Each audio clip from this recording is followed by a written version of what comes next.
Hello അസ്സാം വലൈക്കും. അപ്പോൾ ഇന്ന് ഞാൻ വന്നത് നല്ലൊരു അടിപൊളി റെസിപ്പി ആയിട്ട് നല്ലൊരു അടിപൊളി തേങ്ങാപ്പത്തിൽ ഉണ്ടാക്കുന്നത് കണ്ടല്ലോ.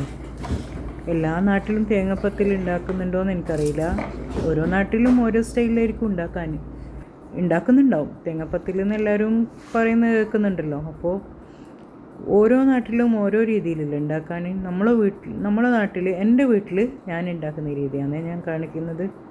അപ്പോൾ ആദ്യം നമ്മൾ ഒരു പച്ചരി എത്ര ആവശ്യത്തിനുള്ള, നമ്മളിപ്പോൾ ആൾക്കനുസരിച്ച് ക്വാണ്ടിറ്റി അനുസരിച്ചിട്ട് പച്ചരി എടുക്കാൻ. അപ്പോൾ ഞാനിപ്പോൾ ഇവിടെ നമ്മൾ കുറച്ച് ആളല്ലേ ഉള്ളൂ, ഒരു 4 പേരേ ഉള്ളൂ, ഞാനും മക്കളും ഹസ്ബൻഡും ആയിട്ട്. അപ്പോൾ ഒരു ഗ്ലാസ് പച്ചരിയാണ് പുതിർത്തിയത്. അപ്പോൾ അതിന് കണക്കായിട്ട് ഒരു കപ്പ്, പിന്നെ ഒരു കപ്പ് ചോറ് വേണ്ട, ഒരു അരക്കപ്പ് ചോറ് കൂട്ടിയാൽ മതി അതിന്.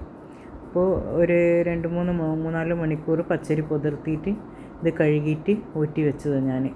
ഇതിലേക്ക് ഞാനിപ്പോൾ ഇടാൻ പോകുന്നത് പിന്നെ ഒരു അരക്കപ്പ് ചോറ്, പിന്നെ വെള്ളച്ചോറ്, പിന്നെ ഒരു അരമുറി തേങ്ങ, പിന്നെ ഒരു ടേബിൾ സ്പൂണ് പെരുംജീരകം, പിന്നെ ഒരു വലിയ ഉള്ളി ചെറുതായിട്ട് കട്ട് ചെയ്തിട്ടാണ്. അപ്പോൾ നമ്മൾ ആദ്യം സാധാരണ നമ്മൾ പിന്നെ ദോശക്കെല്ലാം അരക്കുന്ന പോലെ പച്ചരിയും ചോറും കൂടിയിട്ട് നന്നായിട്ട് അരച്ചെടുക്കാൻ. അപ്പോൾ അതിന് ശേഷം നമ്മൾ ഈ ഉള്ളിയും പെരുംജീരകവും പിന്നെ തേങ്ങയും ഇതിലേക്ക് ചേർക്കുന്നത്. ചില ആൾക്കാർ ഇതിങ്ങനെ മിക്സിയിൽ എല്ലാം കൂടി ഒന്നിച്ചരച്ചിട്ട് ഉണ്ടാക്കുന്നതാണ്. പക്ഷെങ്കിൽ അത് വലിയ ടേസ്റ്റൊന്നും ഉണ്ടാവില്ല. കാരണം ഉള്ളിയും ജീരകമെല്ലാം അരച്ച് കഴിഞ്ഞാൽ പിന്നെ അത് കഴിക്കുമ്പോൾ വല്ലാത്തൊരു ടേസ്റ്റാണ് ഉണ്ടാവാൻ ഈ ജീരകത്തിൻ്റെ. അപ്പോൾ നമ്മളിത് അരച്ച് കഴിഞ്ഞിട്ട് ഇതിലേക്ക് ചേർത്തുമ്പോൾ എന്നിട്ട് നമ്മൾ ചുട്ടു നോക്കിയാൽ നല്ല രസമായിരിക്കും. നല്ല ഈ ജീരകം അങ്ങനെ വലുതായിട്ട് നമുക്ക് കടിച്ചിട്ടുള്ള ആ ഒരു ടേസ്റ്റൊന്നും ഫീൽ ചെയ്യില്ല. വെറും അതിൻ്റെ ഒരു ഫ്ലേവർ മാത്രമേ ഇറങ്ങിയിട്ടേ കാണൂ, അങ്ങനെ കാണാനേ ഉണ്ടാവുള്ളൂ. അല്ലാതെ കടിക്കുമ്പോഴുള്ള അതൊരു, എല്ലാവരും ചില ആൾക്കാർ പറയും ജീരകം കടിക്കുമ്പോൾ എന്തോ ഇല്ല, പക്ഷേ ഈ അരഞ്ഞിട്ടുള്ള ആ ടേസ്റ്റ് മൊത്തം അതിലേക്ക് ഇറങ്ങുന്നതിലും നല്ലത് ഇടയ്ക്കിങ്ങനെ കടിക്കുമ്പോഴുള്ള ആ ഒരു ടേസ്റ്റ് തന്നെയാണ് എനിക്ക് തോന്നുന്നത്. അപ്പോൾ അതുകൊണ്ട് ഞാനൊരിക്കലും അങ്ങനെ മിക്സിയിൽ അരച്ചിട്ടൊന്നും ഉണ്ടാക്കില്ല, എല്ലാം കൂടി അരക്കൂല, ഒരുമിച്ചിട്ട് അരച്ച് കഴിഞ്ഞിട്ട് പിന്നെ ഇതിലേക്ക് ആഡ് ചെയ്യാൻ. അപ്പോൾ ഒരു മുറി ഫുൾ തേങ്ങ വേണം. മെയിനായിട്ട് നമ്മൾ തേങ്ങാപ്പത്തിൽ എന്ന് പറയുമ്പോൾ തേങ്ങ തന്നെ ആയിരിക്കണമല്ലോ. അതുകൊണ്ട് പിന്നെ വലിയ തേങ്ങയാണെങ്കിൽ ഒരു മുറി തന്നെ വേണം, ചെറിയ തേങ്ങയാണെങ്കിൽ ഒന്നെന്നെ വേണം, എന്നാലേ അതിൻ്റെ ഒരു തേങ്ങേൻ്റെ ടേസ്റ്റ് കിട്ടുള്ളൂ. പിന്നെ അപ്പോൾ ഒരു മുറി എൻ്റെ വലിയ തേങ്ങ ആയതുകൊണ്ട് ഞാനിപ്പോൾ ഒരു പകുതി എടുത്തിട്ടുള്ളൂ. അത് ഫുള്ളും ചിരണ്ടി, കുറച്ച് പാലുള്ള നല്ല പച്ച തേങ്ങയാണെങ്കിൽ ഏറ്റവും ബെസ്റ്റാണ്. ഇതിപ്പോൾ കുറച്ച് ഉണങ്ങിയ തേങ്ങേണ്ടത്. അപ്പോൾ എല്ലാം കൂടി മിക്സ് ചെയ്തിട്ട് നമ്മൾ ഈ ദോശക്കല്ലിലല്ല, ഒന്നുകിൽ ഒരു ഫ്രൈ പാനിൽ, അല്ലെങ്കിൽ നമ്മൾ ചീനച്ചട്ടി ഉണ്ടാവില്ലേ, ചില ആൾക്കാർ ഇതിന് ചീനച്ചട്ടി പത്തിൽ തന്നെ പറയാൻ. കാരണം നമ്മൾ ഈ വെള്ളാപ്പം ചുറ്റുന്ന പോലെ ചുറ്റിയിട്ട് ഒന്നങ്ങ് മൂടിക്കൊടുത്താൽ നല്ലോണം കുറച്ച് ആദ്യം നെയ്യ് ഒഴിച്ചിട്ട് ഇതിലേക്കൊരു തവി ഒഴിച്ചിട്ട് ഒന്നങ്ങ് മൂടിക്കൊടുക്കാൻ. നല്ലോണം മുരിഞ്ഞ് കിട്ടും. ആ നെയ്യിലിട്ടിട്ട് ആ മുരിഞ്ഞ് ആ ഒരു മണം തന്നെ ഭയങ്കര ടേസ്റ്റാണ്. അപ്പോൾ ഞാനിപ്പോൾ ഒരു ഫ്രൈ പാനിലാണ് ഇതുണ്ടാക്കുന്നത്. പിന്നെ കുറച്ച് നെയ്യ് തടവി കൊടുത്തിട്ട് അതിന് മേലെ ഓരോ തവി ഒഴിച്ച് കൊടുത്തിട്ട് അധികം ഇങ്ങനെ പരത്താൻ പാടില്ല. നമ്മൾ വെറുതെ കൈ കൊണ്ട് ജസ്റ്റ് ഒന്ന് കറക്കിയാൽ മാത്രം മതി. പിന്നെ അല്ലാതെ തവി വെച്ചിട്ടിങ്ങനെ ആക്കുമ്പോൾ അതിനേക്കാളും നല്ലത് ഇങ്ങനെയാണ്.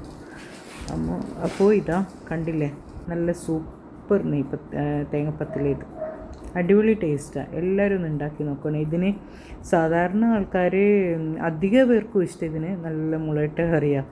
അതേത് മീനായാലും സാരമില്ല. ചില ആൾക്കാർക്ക് മുളക് കറിനോട് എരിവിനോട് കൂടുതൽ ഇഷ്ടമുള്ള ആൾക്കാർ പിന്നെ മുളകിട്ട് കൂട്ടിയിട്ട് ഇത് കഴിക്കാം. ചില ആൾക്കാർ നോമ്പെല്ലാം, നമ്മളിപ്പോൾ റംളാൻ മാസത്തിലില്ലാത്ത നോമ്പെല്ലാം എടുക്കൂലേ, അപ്പോൾ അധിക പേരും ഈ റംളാൻ മാസം പോലെ ചായൻ്റെ കടികളൊന്നും ഉണ്ടാക്കാൻ നിൽക്കാണ്ട് പിന്നെ ഇതാ ഉണ്ടാക്കിയിട്ട് കഴിക്കാൻ. പിന്നെ എൻ്റെ ഹസ്ബൻഡിൻ്റെ വീട്ടിലുള്ള ആൾക്കാരെല്ലാം അങ്ങനെയാണ്. പക്ഷേങ്കിൽ നമ്മളങ്ങനെ മുളകിട്ട കറി അങ്ങനെ കൂട്ടിയിട്ട് കഴിക്കലില്ല. പക്ഷേങ്കിൽ ഭയങ്കര ടേസ്റ്റാണ് അതെന്ന് തോന്നുന്നു. പിന്നെ നമ്മൾ പിന്നെ രാത്രി ഡിന്നറിനെല്ലാം ആക്കുന്നതാണെങ്കിൽ നമ്മൾ ആണുങ്ങൾക്കെല്ലാം കൊടുക്കുമ്പോൾ അങ്ങനെ മുളകിട്ട കറി മാത്രം കൊടുക്കാൻ പറ്റില്ലല്ലോ. നമ്മൾ പെണ്ണുങ്ങൾ മാത്രമാണെങ്കിൽ അങ്ങനെയെല്ലാം കഴിക്കാം.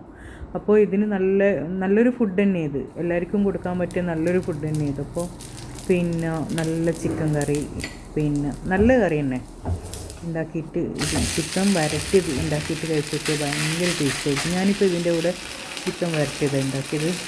പിന്നെ കുട്ടികൾക്കെല്ലാം അതാ ഇഷ്ടം, ചിക്കൻ്റെ ആണല്ലോ കുട്ടികൾക്ക് ഇഷ്ടം, മീൻ കൂട്ടുന്നില്ല എൻ്റെ മക്കളങ്ങനെ. അപ്പോൾ നല്ല ചിക്കൻ വരട്ടിയതും നല്ല കുരുമുളകും പിന്നെ അധികം പിന്നെ ചുവന്ന മുളക് കൂട്ടാണ്ട് കുരുമുളക് ഇട്ടിട്ട് നല്ലോണം ചീനച്ചട്ടിയിലും മറ്റേ കടായിൽ വരട്ടിയെടുത്ത ചിക്കൻ കറി ഇത്. അപ്പോൾ അതും നല്ല മൊരിഞ്ഞ ക്രിസ്പി ദോശയും തേങ്ങപ്പത്തിൽ. ദോശ എന്ന് ഇതിന് പറയാൻ പറ്റില്ല, അതിനെ ഇൻസൾട്ട് ചെയ്യലായിരിക്കും. തേങ്ങപ്പത്തിൽ എന്ന് തന്നെ പറയണം. അത്രയ്ക്ക് ടേസ്റ്റാണ് ഇത് കഴിക്കാൻ. പിന്നെ ഇതന്നെ ഞാൻ പറഞ്ഞില്ലേ നോമ്പിനല്ലോ വെറും ഇത് മതി, നമുക്ക് ജ്യൂസും വെള്ളവും എന്തെങ്കിലും കഴിച്ച് നമ്മൾ നാസ്റ്റായിട്ട് ഇതന്നെ കഴിച്ച് നോക്കിയാൽ നല്ലൊരു റാഹത്തായിരിക്കും ശരീരത്തിന്. കാരണം കുറേ എണ്ണ പലഹാരങ്ങളെല്ലാം കഴിക്കുന്നതിന് പകരം ഇത് കഴിച്ചാൽ നല്ല നമുക്ക് അധികം ബുദ്ധിമുട്ടൊന്നും ഉണ്ടാവില്ല, വയറിനോ പിന്നെ അസ്വസ്ഥതകളൊന്നും ഉണ്ടാവില്ല. മറ്റുള്ള ഒന്നും കഴിച്ച പോലെ നല്ലൊരു സുഖമായിരിക്കും. പിന്നെ ഒരു നല്ലൊരു നാസ്ത കഴിച്ച ഫീലും ആവും. അപ്പോൾ എല്ലാവരും ഇത് ഈ തേങ്ങപ്പത്തിൽ ഉണ്ടാക്കാൻ അറിഞ്ഞൂടാത്ത എല്ലാവരും ഇതൊന്ന് ട്രൈ ചെയ്ത് നോക്കണേ, അടിപൊളി ടേസ്റ്റാണ്. പിന്നെ ഇങ്ങനെ ഒന്ന് ചെയ്ത് നോക്ക്. ഞാൻ അധികം പേരും കൂട്ടി അരച്ചിട്ടുണ്ടാക്കുന്നതാണ് കാണൽ. ഇങ്ങനെ സെപ്പറേറ്റായിട്ട് അത് അരച്ചതിന് ശേഷം അതിലേക്ക് ഇട്ടാൽ. അപ്പോൾ എല്ലാവരും ഇതൊന്ന് ട്രൈ ചെയ്ത് നോക്കണേ. പിന്നെ എൻ്റെ ഈ വീഡിയോ കാണുന്ന ആരെങ്കിലും ഉണ്ടെങ്കിൽ എന്നെ ഒന്ന് സബ്സ്ക്രൈബ് ചെയ്ത് സപ്പോർട്ട് ചെയ്യണം. പിന്നെ പ്ലീസ് എല്ലാവരും സപ്പോർട്ടും ഉണ്ടെങ്കിലല്ലേ നമുക്ക് ഇനിയും ഒന്നും കൂടി ഉഷാറായിട്ടിങ്ങനെ.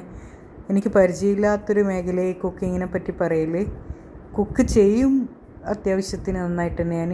പക്ഷേങ്കിൽ ഇങ്ങനെ കുക്കിങ്ങിനെ പറ്റി സംസാരിക്കാൻ അറിഞ്ഞൂടാത്ത ഈ അറിവില്ലായ്മ എൻ്റെ ഈ സംസാരത്തിൽ കൂടി നിങ്ങൾക്ക് മനസ്സിലാവുന്നുണ്ടാവും.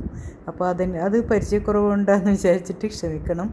പിന്നെ എല്ലാവരും ഒന്ന് സബ്സ്ക്രൈബ് ചെയ്ത് സപ്പോർട്ട് ചെയ്യണം. എന്നിട്ട് ഞാൻ വീണ്ടും വരും ഇൻഷാ അല്ലാഹ്.